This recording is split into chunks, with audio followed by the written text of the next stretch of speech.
I'm sure you've heard the news. The tale of Ragnar's last stand has echoed through the ages, a story of valor, sacrifice, and the indomitable spirit of the Vikings. It is a tale that has been passed down from generation to generation, each retelling adding a new layer of myth and legend. But what really happened on that fateful day? Let us delve deeper into the saga of Ragnar, the Viking chief, whose name still resonates in the annals of history. Ragnar's victory wasn't just any battle, it was a saga written in blood.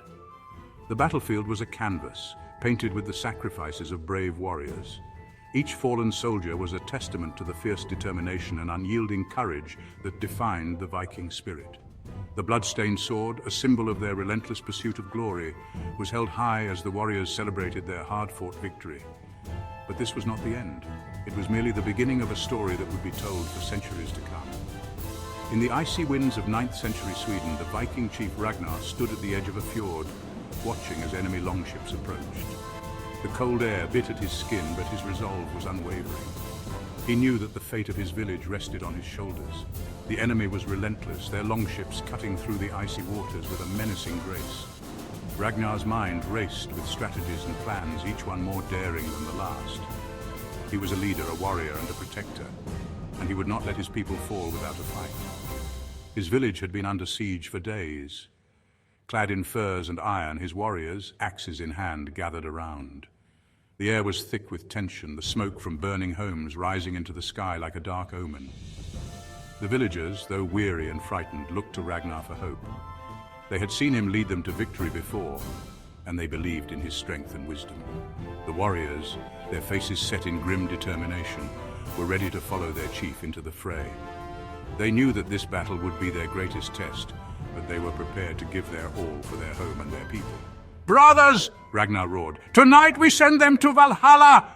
His voice carried over the assembled warriors, a rallying cry that ignited their spirits.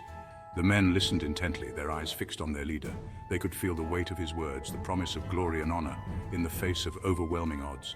Ragnar's speech was more than just a call to arms. It was a declaration of their unbreakable bond, their shared destiny. As the warriors raised their weapons, a unified roar echoed through the village, a sound that would strike fear into the hearts of their enemies. As the battle cry echoed through the mountains, they charged.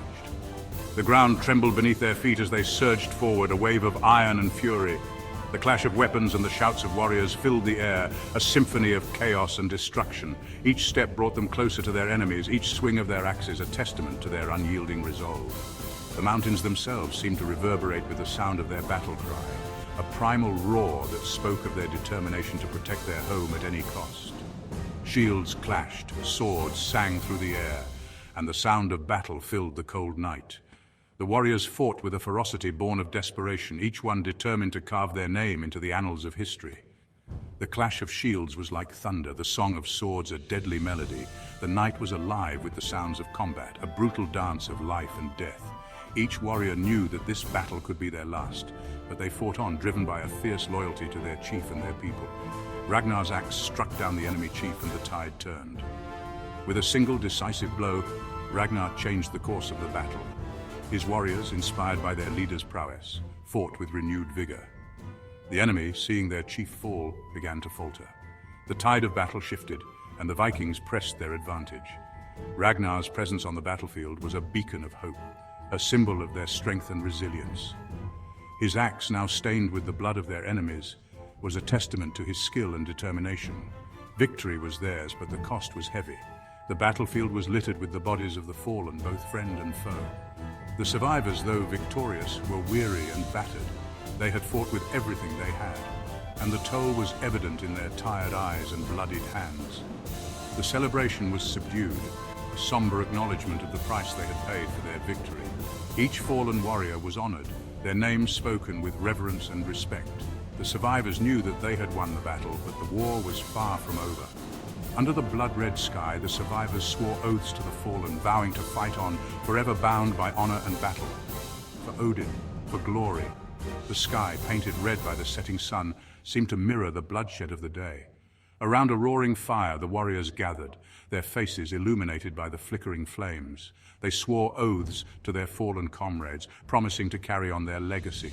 Each oath was a solemn vow, a pledge to continue the fight for their home and their people. As they raised their weapons to the sky, a unified cry of "For Odin, for glory" echoed through the night, a promise that the spirit of the Vikings would never be broken.